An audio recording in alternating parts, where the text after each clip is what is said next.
دبته مسني زني تورسان نامني هندو ربي بجتش إر ولي هذا برو حقيقة جرتولي تنا الدون رتي قلبي نما ولي شوام تلي تنا رياليتي جرو وانتو طبعا سلا حواسة كأنني إجارة جن دبنة ده ممكن أني هذا تما أكسم عمله وانت بولفتو كمنوس دكتور أسري وجين دبنة إما تنالي أدت نوكبات أجتني أدت كبنة سيدمني لكن الدون نما بوتانو كأنه في أرارا نتي حواسة جدتي كأنسان أفانين نفرت ملك كانوا فرن أفانين فرت ملك كانوا فرن أكما قريبه ني برفما وانتو تغرا غرا خدر بيجرا نمني مرتو أنيلة نوغادي هما ينسوي وركين نجرو توكو أنيلة نوغادي إبلو لي أكنا جلكا إبلو لي تاني إبلو لي أكنا جلكا إبلو لي تاني يا رجلو حالا سنين درباتوري حقيقة أمو واني حواسني كي يبيكو كابو واني جلس رئيسني هم توكو جل أديسون إسلام ما كيسا بهيجن ودو أديسون إسلام ما كيسا همباني واني نمني شكو جرا نجرا أنا كطالبو تتي وان شكو نكب يو سغل تمي سغل وان إني شكو قباتي تكتي إني إسلام ما كيسا آبتو ويبيك سغل تمي سغلي شيطاني أجدي بسان دبا تكتي هفته اتندبلو جچوتو أمة مسلمة رأيكم نما ربي أمانيرا نما شيطاني هركسوسان شيطانو سغل تمي سغل سي هركسي تكتي هفته أناتو اتسيدا بلا إبسي قوتان نما ربي أمانيرا ملو حقيقة كان جلس رمي قصد بيكمو كباجتو هاسومني هاسوم قلبي نما جبسي أدم سوي بالليسون إذا شكين كبا نوتي كديم سون ديمون ديني رتلي ونني هرقسون أمانو اللي أفيف كفروا اللي أفيف لكن أمو إما سان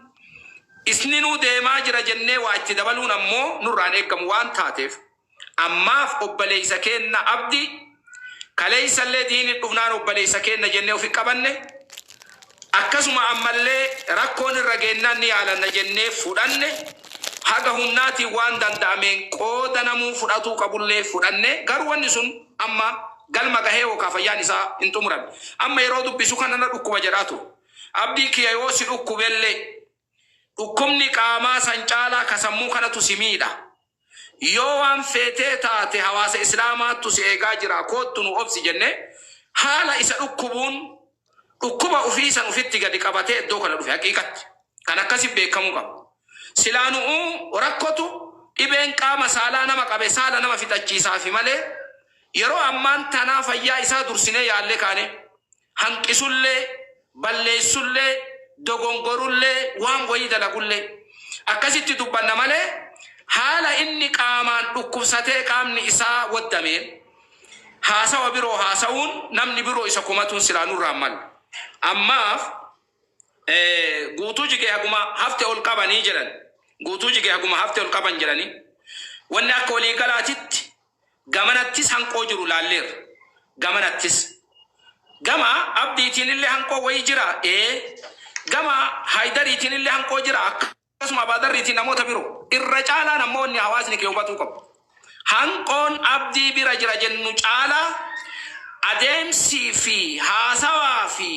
darbannaan obboleeyyuu kenna haydari fi abudarri fi ebalu kanamoota hafan biraan deemamu sun gonkumaa sirrii miti kanammoo jala sararree walitti himna haqiiqaa jiru waan taateef maaliif jennaan namni nama yaalatee nama kumata malee iddoo wayiitti nama gahee nama himata malee yoo innuu dogongore obboleessi inni qabnu qaamni abbaannu namni isa silaa ufitti qabnu tawusa jala sararre balesa kenna haydar abdi bilisumma ni jalan dalaga inni dalageefammo akkana tokkotitti anini waan jiru kana haqiiqa jiru jala sararre ittimne jirra sirri miti jenne nuti nama warra shaytaana wal ibu miti jenne jala sararre ittimne jirra adeemsi kee sirri miti sim fakkaatu sim madalu nama kayriin isa himte hamtuun isa himu sirra himmalu yoota illee namni biroo qaamni biroo qalu qaba jenne waan kanatti himne jira kanaaf amma wanni nuti lafa keen haydar kennas akkasuma boodarrillee hadha booda namni yoo rakkoo qabaate lafarratti hayyuu garagaraa biratti himatuun alatti social media irratti yoo ol bahee kawaa maxxansu taate yoo kawaa horaabu taate sun nama hawaasa keenna adda diigu nama summi ummata keenna keessa darbee ijaarama hawaasa keenna barbaanne jennee jala sararree lafa keenne jirra hayyoota waliin illee dubbanne ka isaa ta'e nu fudhata kadidellee lakki jedhee tumaan waan jiru ifatti nutti dubbata. Kanaaf nuti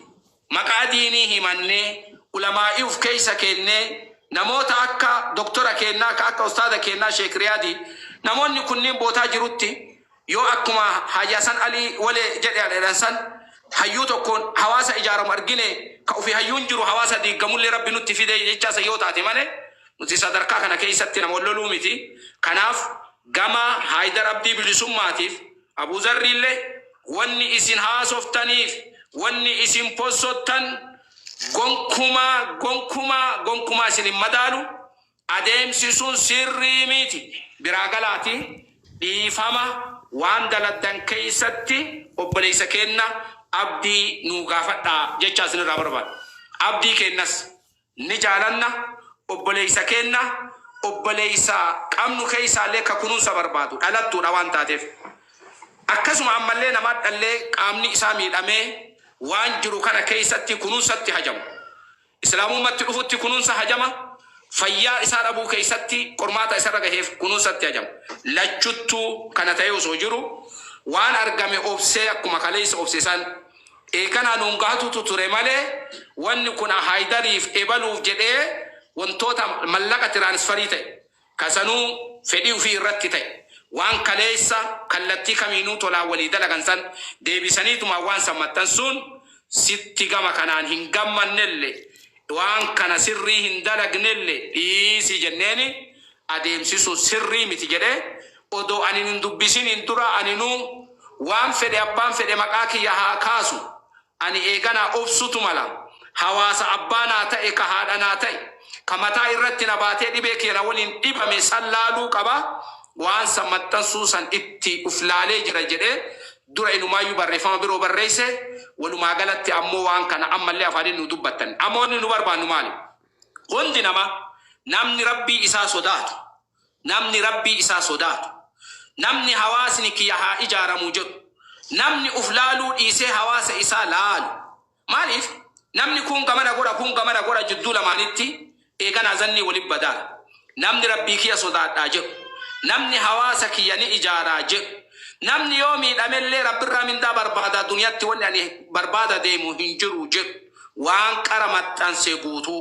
sooshaal miidiyaa irraa kaasee haasawa bareedaa ani ammallee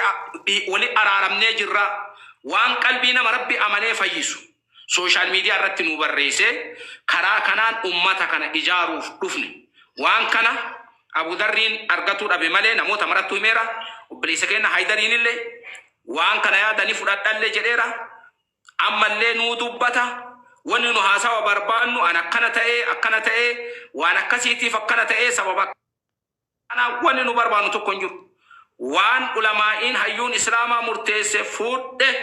waan qara maxxansee ni kaasa obboleessa kiyya dhiifama gaafadha tana zarraa barbaanna akkasuma Abu Darrillee ani waan haasawee fi waan dalage keessattillee peejii kiyarraa ni kaasa waan miidheef obboleessi kee dhiifama gaafadha kana qofa obboleessi kee Abdiinillee waan sooshaal miidiyaa irra maxxanseessan ni kaasa eegana ammallee hawaasa kee kazanii natti badee fi obboleeyyuu kiyyallee ka qalbii cabsee dhiifama ni gaafadha kana booda achiin booda akkamitti ammoo fuuldura waliin deemna eeganaa ka waliin haasofnu ta'a wanni nu dhufneen taana namni hunduu kiiloon isii walaa caaltu malee sooshaal miidiyaa irratti wal baasuun isa hin madaalu bu'aa duniyaalleen qabu ta'aakiraalleen qabu hawaan hawaasni kiyyallee qabutu tanaa miti hawaasni kiyya yoo rakkoonillee jiraate hayyuu wal gahata yoo hanqoonillee jiraate hayyuu wal qabatu tunurraa bareeda malee hadha sooshaal miidiyaa irratti ol baafnee haasa'uun gonkuma nun fakkaatullee nun madaalullee tana nurraa fudhatu haasawa daqiiqaa takkaa lama bazzii gabbaa bazzaa wottaan feenu haqiiqa jiru walitti himna doktor Asliikiya tana qalbii keessan naa fudhatta akkasitti dhufeeni waana sirraahu fi waan dabalamu qabu itti naa dabalta akkasumas ustaani kennallee kanaan dhufee tana sinirraa dhaga'uu barbaannaa